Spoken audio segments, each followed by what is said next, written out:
तुम्हारा बाप भी नहीं हटा सकता मुझे। ये एमक्यूएम के वोटर हैं, वोट भी देंगे एमक्यूएम को, नोट भी देंगे। मैं भी कराची वाला हूँ। मैं अपने वोट से छिन जाने के बावजूद कराची में काम कर रहा हूँ। मैं कराची का बेटा हूँ। अगर आप मेरे साथ हो तो मैं इस शहर की किस्मत बदल दूंगा। कराची पाकिस्तान का फाइनेंशियल कैपिटल है।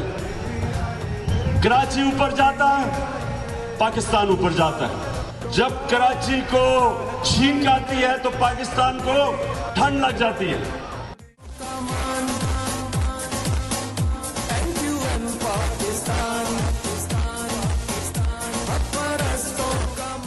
मुझे कराची के लोगों ने मेयर बनाया है, तुम्हारा बाप भी नहीं हटा सकता मुझे।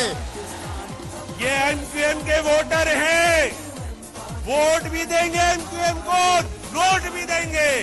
एमक्यूएम को ही देंगे, जो देना है एमक्यूएम को देंगे, क्योंकि उनके दुख में, दर्द में ये एमक्यूएम उनके साथ खड़ी है। और एमक्यूएम के मालिक ये लियाकताबाद, कराची, हैदराबाद के अवाम और कारकुनान हैं। इनको रुलाऊंगा मैं, इनको तकलीफ पहुंचेगी, मैं पहुंचाऊंगा तकलीफ इनको।